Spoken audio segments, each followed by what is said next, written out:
You're walking through life, everything seems to be going according to plan, and then suddenly, bam! Life throws you a curveball you never saw coming. Maybe it's a job loss, a health scare, a relationship ending, or a global pandemic that turns your world upside down. In that moment of shock and uncertainty, what's your first instinct? Do you retreat into yourself? Do you try to tough it out alone? Or do you reach out to the people who matter most? Today, we're diving deep into a profound insight from positive psychology researcher Shawn Achor, who said, "When we encounter an unexpected challenge or threat, the only way to save ourselves is to hold on tight to the people around us and not let go." This isn't just feel-good advice. This is science-backed wisdom that could literally save your life and transform how you navigate every challenge that comes your way. The science behind connection. Shawn Achor isn't just speaking from the heart here. He's speaking from decades of research in positive psychology and human resilience. Let me share some mind-blowing statistics that will change how you think about relationships forever. Harvard's Grant study, one of the longest-running studies on human happiness, followed participants for over 80 years. The conclusion: strong relationships don't just make us happier, they literally keep us alive longer. People with strong social connections have a 50% increased likelihood of survival compared to those with weaker social ties. But here's where it gets really interesting. When we face stress or threats, our bodies have two primary response systems. Most people know about fight or flight, but there's another response that's equally important: tend and befriend. This response, discovered by researcher Shelley Taylor, shows that especially during times of stress, our brains are literally wired to seek connection with others. Why we resist connection when we need it most.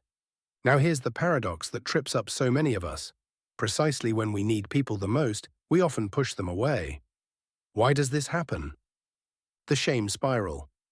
When things go wrong, we often feel like we've failed somehow. We think, I should be able to handle this myself. I don't want to be a burden. People will think less of me if they see me struggling. This shame keeps us isolated exactly when connection could heal us. The independence myth. Our culture has sold us a bill of goods about independence and self-reliance. We've been taught that asking for help is weakness, that real strength means going it alone. But this is not just wrong, it's dangerous. Even the most successful people in history had support systems. The vulnerability trap. Reaching out requires vulnerability, and vulnerability feels risky when we're already feeling threatened. It's like being asked to take off your armor in the middle of a battle. But here's what research shows. Vulnerability isn't weakness. It's the birthplace of courage, creativity, and change. Personal story time. Let me tell you about Sarah, a successful marketing executive who always prided herself on her independence. When she was diagnosed with breast cancer at 34, her first instinct was to handle it quietly, alone.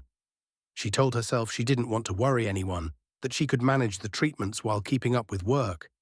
The neuroscience of shared struggle.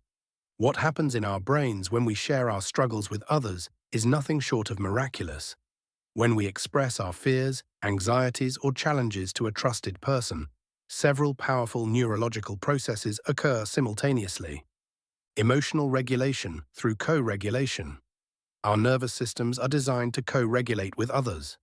When you're in distress and you connect with someone who is calm and present, their regulated nervous system literally helps regulate yours.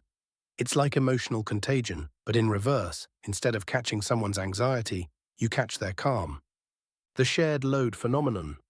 Neuroscientist Matthew Lieberman's research shows that when we put our feelings into words, especially when sharing with others, it activates the prefrontal cortex and actually diminishes activity in the amygdala, our brain's alarm system.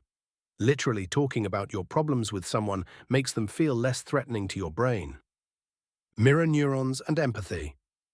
When someone truly listens to your struggle, their mirror neurons fire in patterns similar to yours. They're not just hearing your story, they're experiencing a version of it with you.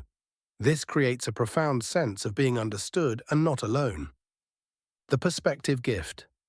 Other people can see solutions and possibilities that we can't when we're in the thick of a crisis. They're not clouded by our fear and emotion, so they can offer perspectives that literally expand our neural pathways and create new possibilities for action. Real-world examples of connection saving lives. Let me share some powerful examples of how connection has literally saved people during their darkest moments. The 9/11 Stairwell Heroes. During the World Trade Center attacks, researchers studied how people survived the chaos. What they found was remarkable. People who survived weren't necessarily the fastest or strongest. They were the ones who helped others and stayed connected to their groups. People formed human chains, carried injured strangers, and refused to leave anyone behind. The act of helping others and maintaining connections actually improved their own chances of survival. The Chilean miners. Remember the 33 Chilean miners trapped underground for 69 days in 2010? Psychologists who studied their survival noted that their decision to function as a unified group, sharing resources, supporting each other emotionally, and maintaining group rituals was crucial to their psychological and physical survival. They literally held on to each other, just as Achor suggests. Post-disaster recovery communities. After Hurricane Katrina, researchers found that communities with stronger social bonds before the disaster recovered faster and more completely. But even more interesting, they found that the disaster actually strengthened community bonds in many areas, creating even more resilient communities than before. The pandemic paradox. During COVID-19, we saw this principle play out on a global scale. While physical distancing was necessary, people who maintained social connections through technology, created pod families, or found safe ways to connect fared significantly better mentally and physically than those who became truly isolated. Practical strategies. How to hold on tight. So how do we practically apply Achor's wisdom? How do we hold on tight to people, especially when our instinct might be to pull away? Strategy 1. The preemptive strike. Don't wait for a crisis to build your support network. Invest in relationships during the good times.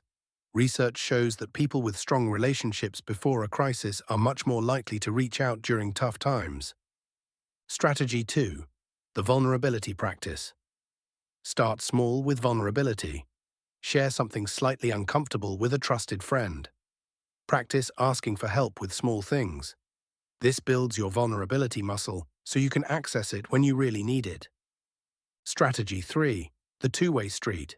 Be the person others can hold on to.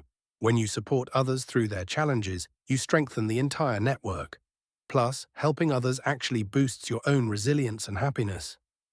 Strategy 4. The communication protocol.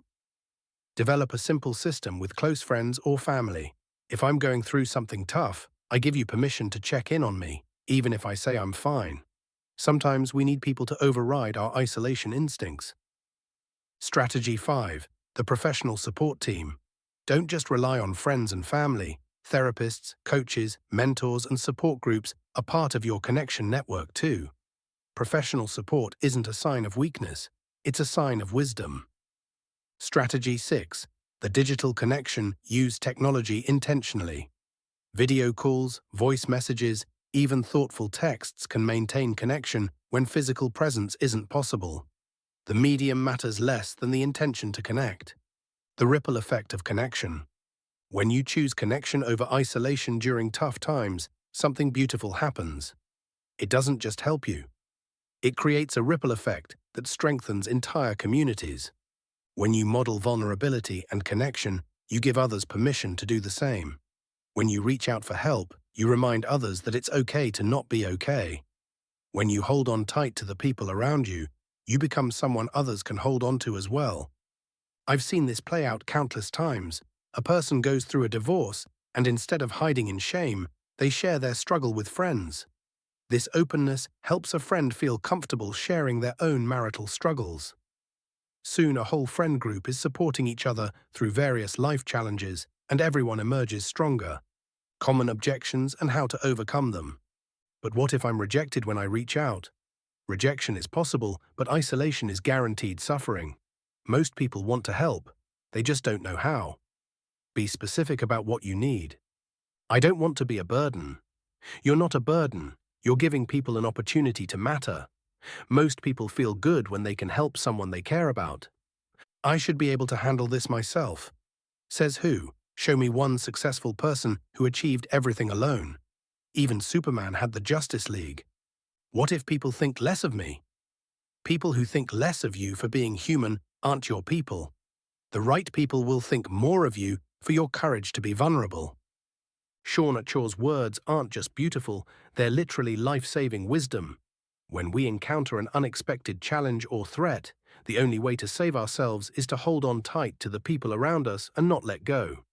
Your challenge today is simple but profound. Identify your people. Who are the ones you can hold on to when life gets tough?